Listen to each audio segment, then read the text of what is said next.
মৰমৰ ছাত্ৰ-ছাত্ৰীসকল আজি হৈ যোৱা সমাজ বিজ্ঞান পৰীক্ষাৰ তোমালোকৰ MCQ সলিউশন লৈ আহিছো তোমালোক সকলোৱে ভিডিঅ'টি হেহলৈ চাবা ইয়াত আটাইকেইটাৰ শুদ্ধ উত্তৰ বাছি দিয়া আছে 1 নম্বৰ কোৱেশ্যনটো হৈছে ঐক্যবদ্ধ বংগ এটা বৃহৎ শক্তি দ্বিখণ্ডিতকৰণেৰে বৃহৎ বংগ শক্তিক ভাঙি চিঙি চুৰমাৰ কৰিব এই হাৰ কাৰ উক্তি ইয়াৰ শুদ্ধ অপশন হ'ব বি লৰ্ড কাৰ্জনৰ উক্তি 2 নম্বৰ দি আছে 1911 চনৰ 12 ডিসেম্বৰ তাৰিখে দিল্লীত অনুষ্ঠিত ৰাজ অভিষেক অনুষ্ঠানত তলত দিয়া কোনকেইটা সিদ্ধান্ত গ্ৰহণ কৰা হৈছিল ইয়াৰ শুদ্ধ উত্তৰটো হ'ব অপশন ডি চাৰিটা ওপৰত যে চাৰিটা দিয়া হৈছে চাৰিটা কোৱেশ্যন নম্বৰ 3 সত্যাগ্ৰহৰ কৌশল গান্ধীয়ে কোন দেশত পোনপ্ৰথমে প্ৰয়োগ কৰিছিল ইয়াৰ শুদ্ধ অপশন হ'ব বি দক্ষিণ আফ্ৰিকাত কোৱেশ্যন নম্বৰ 4 মোক তেজ দিয়া মই তোমালোকক স্বাধীনতা দিম এই বিখ্যাত বাণীটো কোনজন বিখ্যাত ভাৰতীয় নেতাৰ আছিল ইয়াৰ শুদ্ধ অপশন ডি নেতাজী সুভাষ চন্দ্ৰ বসুৰ কোৱেশ্যন নম্বৰ 5 প্ৰত্যক্ষ দাবী দিৱস কোন তাৰিখে পালন কৰা হৈছিল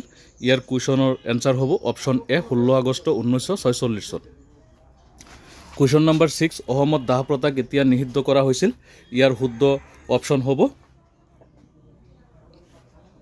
অপশন বি 1843 কোৱেশ্যন নম্বৰ 7 1861 চনত সংঘটিত হোৱা কৃষক বিদ্ৰোহটো হ'ল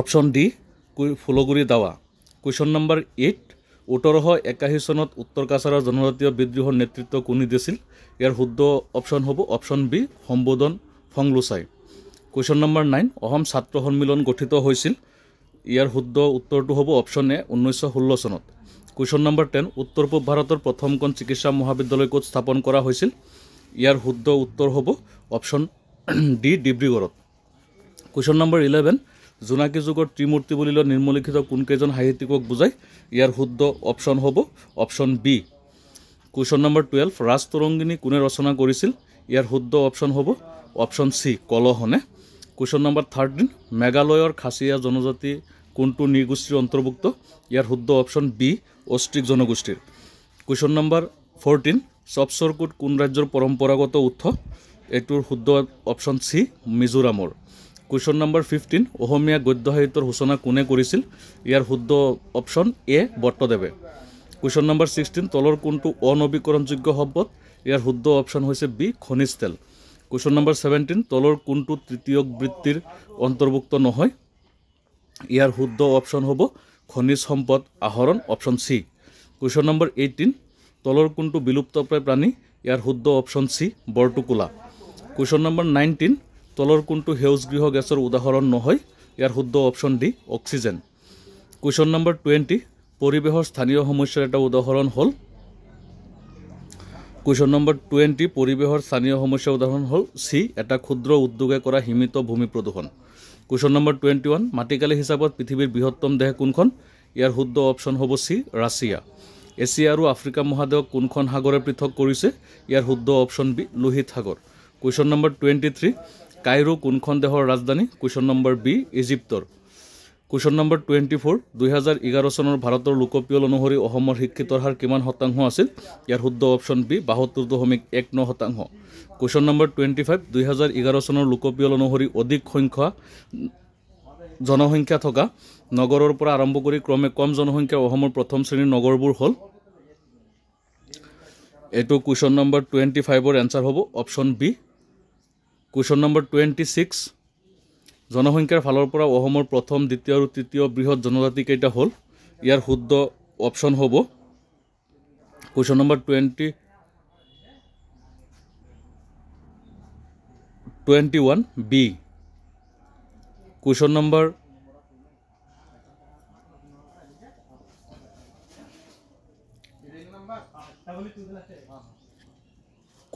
27 অসমৰ অন্তৰ্গত দীৰ্ঘতম ৰাষ্ট্ৰীয় ঘাইপথটো হ'ল কোৱেশ্যন নম্বৰ 27 অপশন বি 37 নং ৰাষ্ট্ৰীয় ঘাইপথ কোৱেশ্যন নম্বৰ 28 অসমৰ আটাইতকৈ বৃহৎ কৃষিভিত্তিক উদ্যোগটো হ'ল অপশন ডি চাহ উদ্যোগ কোৱেশ্যন নম্বৰ 29 তলত উল্লেখ কৰা কোনজন ব্যক্তি ভাৰতৰ সংবিধান খচৰা কমিটিৰ সদস্য আছিল কোৱেশ্যন নম্বৰ 29 ইয়াৰ অপশন হ'ব সি সৈয়দ মোহাম্মদ সাদুল্লাহ কোৱেশ্যন নম্বৰ 30 তলত দিয়া বিকল্পবোৰৰ পৰা ভাৰতৰ যুক্তৰাষ্ট্ৰীয় ব্যৱস্থাৰ বৈশিষ্ট্য বাছি উলিওৱা কোৱেশ্যন নম্বৰ 30 ৰ এনসাৰ হ'ব অপশন ডি কোৱেশ্যন নম্বৰ 31 ৰাষ্ট্ৰসংঘ দিৱস কোন তাৰিখে পালন কৰা হয়?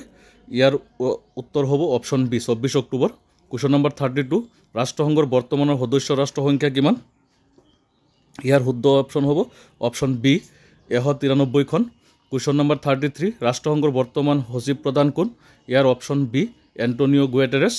কুৱেশ্যন নম্বৰ 34 আন্তৰ্জাতিক অনুষ্ঠান আৰু সেইবিলাকৰ মুখ্য কাৰ্যালয়ৰ পৰিপ্ৰেক্ষিতত অমিলটো বাছি উলিওৱা। ইয়াৰ শুদ্ধ অপশ্যনটো হ'ব অপশ্যন বি আন্তঃৰাষ্ট্ৰীয় ক্ৰিকেট পৰিষদ। কুৱেশ্যন নম্বৰ 35 ইউএনঅ ৰাষ্ট্ৰসংঘৰ সাধাৰণ সভাই নিম্নোক্ত কোনটো অংগৰ অনুমোদন বাবে সচিব প্ৰধানক নিয়োগ কৰে? ইয়াৰ শুদ্ধ অপশ্যনটো হ'ব অপশ্যন ডি নিৰাপত্তা পৰিষদ। কুৱেশ্যন নম্বৰ 36 তলৰ কোনকেইটা বিকল্প মুদ্ৰাৰ বৈশিষ্ট্য? ইয়াৰ শুদ্ধ অপশ্যন হ'ব অপশ্যন ডি। কুৱেশ্যন নম্বৰ 37 তলত দিয়া বিকল্পবোৰৰ পৰা মুদ্ৰাৰ মুখ্য কাৰ্য দুটা চিনাক্ত কৰা। ইয়াৰ শুদ্ধ অপশ্যন হ'ব option A. Question number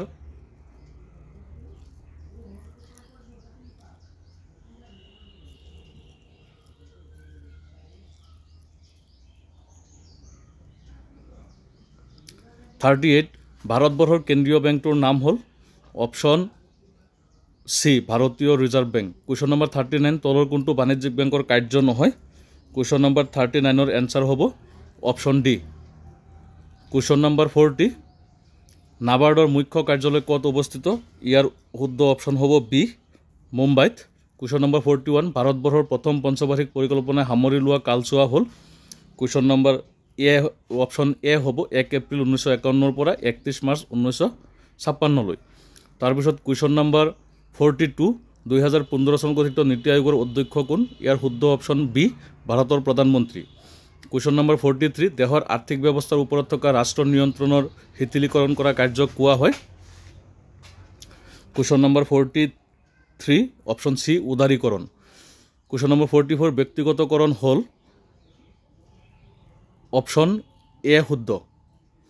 question number 45 দেশৰ মুঠ জাতীয় আয়ক মুঠ জনসংখ্যাৰে হৰণ কৰিলে আমি পাওঁ? অপশ্যন এ শুদ্ধ জনমূৰি আয়। এইকেইটা আজি তোমালোকৰ MCQ তোমালোকক কৰি দিয়া হৈছে। এইকেইটা মিলাইছোঁ আৰু বাকী পৰীক্ষাৰ কাৰণে সাজু হৈ থাকা। বাকী পৰীক্ষাবিলাকৰ কাৰণে তোমালোকক শুভেচ্ছা থাকিল। ধন্যবাদ।